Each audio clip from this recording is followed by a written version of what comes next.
Hello friends, एक बार फिर से स्वागत है आपका योर ड्रीम होम में। पिछली वीडियो से मेरे को बहुत सारे कमेंट्स मिले, क्वेश्चंस मिले, तो उसी के लिए आज फिर मैं आ गया हूँ। एवीपी सर से रिक्वेस्ट करके हमारे साथ रहेंगे, जुड़ेंगे, तो वो अपने कुछ क्वेश्चन थे, तो क्या थे उनके सामने रखते हैं और आपको डिटेल में वेरी इंपॉर्टेंट इन्फॉर्मेशन आज आपको मिलने जा रही है। तो फ्रेंड्स, पंकज सर हमारे साथ एक बार फिर से हैं। तो सर, पिछली वीडियो से दोस्तों का बहुत सा प्यार भी मिला, लेकिन उसके साथ साथ क्वेश्चंस भी राइज हुए हैं, तो इसीलिए आपसे रिक्वेस्ट किया आज, और आपका एक बार फिर से स्वागत है। और हम थैंक यू भी बोलेंगे कि आपने बिजी शेड्यूल से टाइम निकाला है।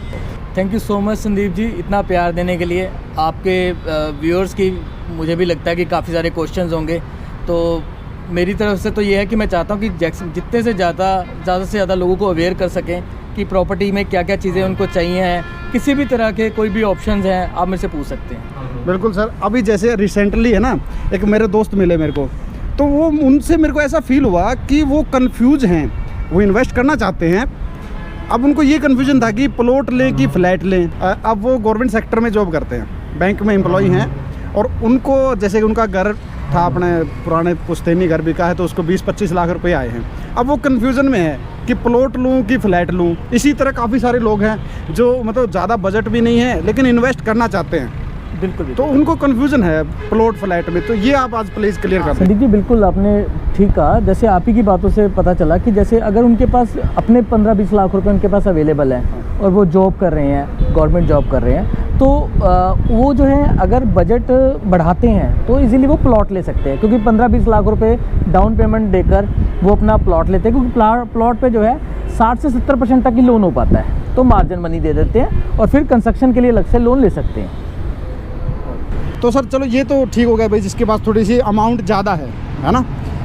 जिसके पास कम है, अब एक दोस्त है मेरा जिसने कि अपने सब का होता ही है कि घर पे भी बना लेते हैं कई बार, या फिर कहीं और भी पैसा इन्वेस्ट कर देते हैं, और जो एक अमाउंट है बड़ी अमाउंट लगा देते हैं, लेकिन फिर भी उनका दिल होता है कि चंडीगढ़ जैसी सिटी में कहीं पर इन्वेस्ट कर सकें कुछ।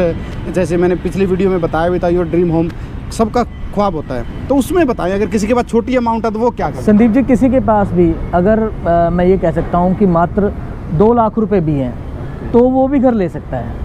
उसके लिए उसको क्या करना है कि अगर हम फ्लैट्स की बात करें, उसमें सिर्फ एक 1 BHK एक फ्लैट होता है, जैसे वो 20 लाख रुपए का है, मैं एक एग्जांपल दे रहा हूँ, तो उसमें 2 लाख रुपए देते हैं, 90% तक लोन हो जाता है और 18 लाख रुपए का लोन हो जाता है, जिसकी जो किस्त है वो सम अराउंड जो है 12,000 रुपये किस्त बन जाती है। ओके, तो सर इसमें मतलब ये है, अगर फ्लैट लेना ज़्यादा ईजी है या इन्वेस्टमेंट के पर्पज से? बिल्कुल, अगर किसी के पास कम बजट है और वो प्रॉपर्टी लेना चाहता है तो, और चाहता है कि मेरे पास 2 या 3 लाख रुपए हैं और वो एक उनकी 40 से 50 हज़ार रुपये सैलरी है, तो वो फ्लैट बड़े आराम से ले सकते हैं। Okay sir. प्लॉट्स अब मतलब कन्फ्यूजन जैसे 1 BHK, 2 BHK, 3 BHK में भी रहती है। हाँ। तो ये कैसे डिसाइड कर पाएँ? प्लॉट्स क्या होता है जी, अगर हम बात करें प्लॉट्स और फ्लैट दोनों में अंतर है।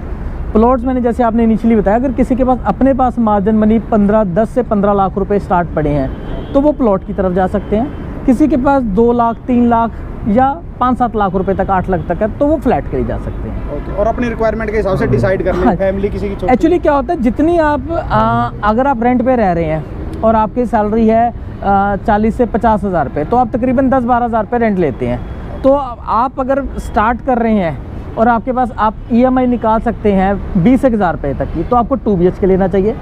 10,000 से लेके 12,000 तक EMI निकाल सकते हैं तो आपको 1 BHK लेना चाहिए।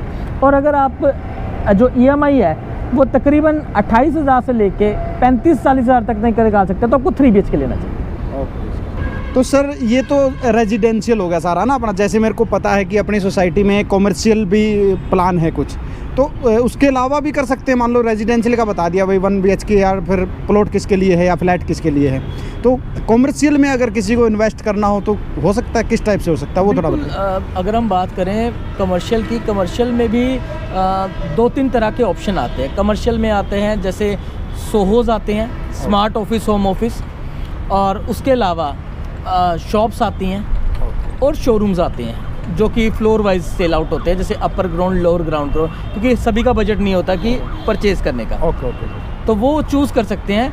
हाँ, कमर्शियल में जो लोन होता है वो 60% तक लोन होता है। ओके, तो इसमें जैसे सोहो है सबसे छोटी इकाई वही है, हाँ यूनिट जी। है ना, उसी में अपने को मतलब कम पैसों में इन्वेस्ट कर सकते मैं हैं। आपको बड़ा छोटा सा एग्जांपल देता हूँ। हमारे पास 17,90,000 रुपये का सोहो है। ओके। ये हमारे फिक्स रेट्स के ऊपर है। उसमें अगर कोई क्लाइंट इसमें 40% पेमेंट दे देता है, ओके। उनका 60% तो लोन हो जाता है। जिस दिन उनकी 40% पेमेंट कंप्लीट हो जाती है, ओके। उनका वेरी फर्स्ट डे से जो है रेंट शुरू हो जाता है 6,000 रुपये टिल पोजीशन तक। ये तो सर बहुत अच्छी बात बताई आपने। तो मतलब इस तरह से चूज कर सकते हैं। बिल्कुल चूज तो होपफुली दोस्तों आपके जो क्वेश्चन थे कि प्लॉट लें या फ्लैट लें या फिर कॉमर्शियल साइड कहाँ पर इन्वेस्ट कर सकें, तो आज सर ने आंसर दिए हैं, उससे आपको आंसर मिल भी गया होगा, सेटिस्फाई होंगे आप।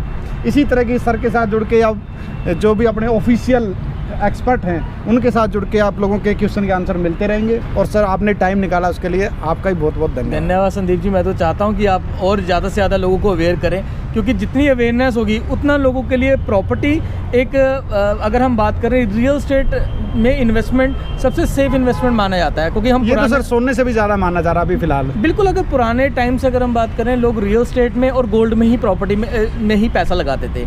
आज आप ये बात करें, मैं अगर आपको बताना चाहूँ, मैं किसी से मिला, वो बता रहे थे कि चंडीगढ़ 1960s में 1 रुपये गज मिलता था जी चंडीगढ़ में। ओके।